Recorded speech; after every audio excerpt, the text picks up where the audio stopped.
आने वाली किस्त की मुकम्मल कहानी में आप सभी दोस्त देखेंगे कि महक के घर रहने पर फरवा से बिल्कुल भी बर्दाश्त नहीं हो रहा कि वो अब इस घर में रहे। उसने फैसला कर लिया कि वो घर छोड़कर चली जाएगी।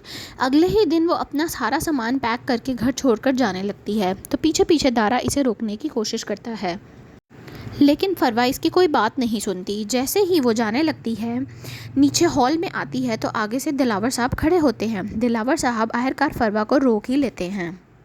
दिलावर साहब बहुत ही गुस्से में होते हैं। वो कहते हैं कि हमारे घर की रवायत नहीं कि हमारे घर की बहू बेटियां घर छोड़कर कहीं चली जाएं।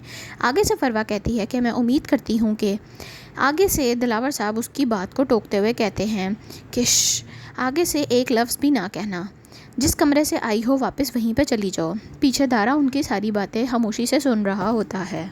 यूं फरवा घर में रुक जाती है और दिलावर साहब इसे हौसला देते हैं कि बहुत जल्दी मैं महक को घर से निकाल दूंगा, चाहे मुझे इसके लिए कुछ भी करना पड़े। ये बात सुनकर फरवा को भी थोड़ा सा हौसला मिल ही जाता है। उधर दूसरी तरफ सुबह के वक्त फरवा अपने कमरे में सोफ़े पर सो रही होती है तो शमशेर उसे सोया देखकर बहुत खुश होता है। काफ़ी देर तक उसे देखता रहता है और बहुत ज़्यादा खुश होता है। जैसे ही वो उसके चेहरे से बाल हटाता है तो महक हैरान रह जाती है कि शमशेर को क्या हो गया है, और वो वहाँ से फ़ौरन उठ के खड़ी हो जाती है। शमशेर कहता है कि तुम जानती हो कि तुम मुझे कितनी हसरत थी इस सुबह की कि सुबह हो और तुम मेरे सामने बैठी हो। महक आगे से कहती है कि मुझे एक मर्तबा अपने घर वालों से मिलने दो। आगे से शमशेर कहता है कि ये हरगिज़ नहीं हो सकता। महक आगे से बहुत मिन्नतें समाश्ते करती है। आगे से शमशेर कहता है कि सुनाई कम देता है आपको, ये कभी नहीं हो सकता। महक आगे से रो पड़ती है। शमशेर महक को कहता है जितनी जल्दी हो तुम रेडी हो जाओ, मैं तुम्हें बाज़ार लेकर जाना चाहता हूँ, तुम्हारे लिए नए कपड़े लेना चाहता हूँ। महक परेशानी में खामोश होती है और उसके साथ जाने के लिए तैयार हो जाती है। तो दूसरी जानिब दिलावर साहब ने एक नई चाल चल ही ली। महक के बाप को अपने पास बुला ही लिया। आसिम के अब्बू और अकरम साहब दोनों साथ होते हैं। घर की बेल देते हैं। गार्ड इनको अंदर बुलाता है। जैसे ही वो घर के अंदर आते हैं, दिलावर साहब अपने गुंडे को बुलाते हैं और कहते हैं कि पैसे लेकर आओ। गार्ड पैसे मेज़ पर रखता है। अकरम साहब पैसे देखकर बहुत हैरान हो जाते हैं और यहीं पर दिलावर साहब कहते हैं कि मैं जानता हूं कि आप जैसे लोग बेटियां सामने रख कर कैसे रातों रात अमीर बनने के ख्वाब देखते हैं। यहाँ पर दिलावर साहब खड़े हो जाते हैं और कहते हैं कि अपनी बेटी को कहो जितनी जल्दी हो शमशेर से हुला ले ले। अगर ऐसा ना किया तो पूरे ख़ानदान का वो हशर करूँगा कि सारी ज़िंदगी याद रखोगे।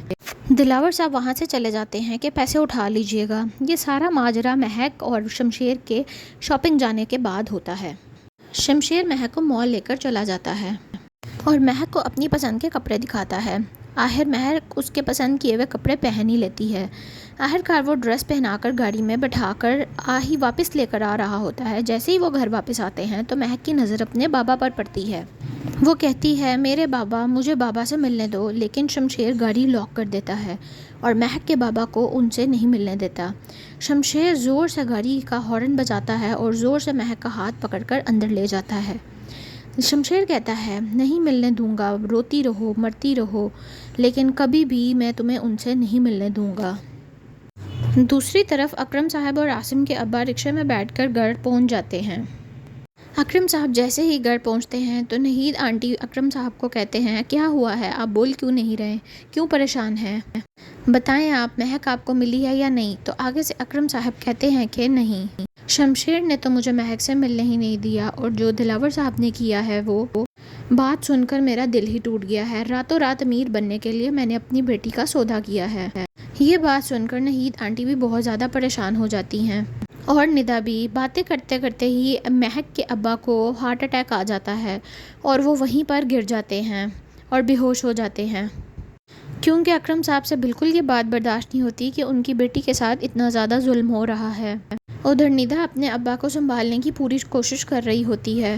महक के अब्बा को हॉस्पिटल भी लेके जाया जाता है, लेकिन वो यहाँ पर ही दम तोड़ जाते हैं। दूसरी तरफ महक को जब ये बात पता चलेगी तो उसकी तो ज़िंदगी ही बर्बाद हो जाएगी।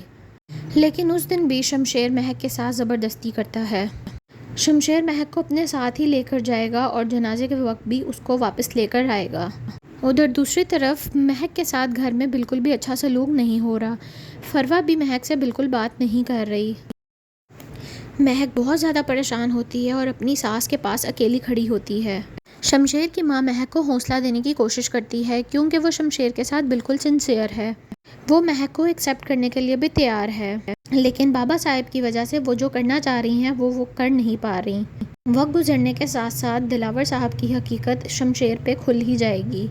शमशेर का दिल बिल्कुल टूट जाएगा कि उसके बाबा ने उसके साथ ऐसी हरकत की है। इसके बाद शमशेर फैसला कर लेगा कि वो महक को लेकर कहीं दूर चला जाएगा। शमशेर का दोस्त अमीर इस बात में उसका भरपूर साथ देगा, उसकी माली मदद भी करेगा। घर छोड़ने के बाद शमशेर को पता चल जाएगा कि घर की ज़िंदगी कितनी आसान थी। शमशेर के घर छोड़ने के बाद उसकी माँ बहुत ज़्यादा सदमे में होगी। वक्त गुजरने के साथ साथ शमशेर घर वापस तो आ जाएगा, लेकिन किसी का भी रवैया महक के साथ बिल्कुल ठीक नहीं होगा। जब दोबारा महक के साथ घर में बुरा बर्ताव किया जाता है तो शमशेर गन लेकर अपनी माँ के सामने तान लेता है। शमशेर अपने माँ को गोली मार लेता है। ये बात शमशेर की बात से बिल्कुल बर्दाश्त नहीं होती और वो बेहोश हो जाती हैं और सदमे में चली जाती हैं। दारा शमशेर को लेकर फ़ौरन हॉस्पिटल पहुंच जाता है। जब दिलावर साहब घर आते हैं और अपनी बीवी को इस हालत में देखते हैं तो बहुत ज़्यादा परेशान होते हैं। उनको अपनी गलती का एहसास होता है। मज़ीद अपडेट्स के लिए चैनल को सब्सक्राइब ज़रूर कर दें। शुक्रिया।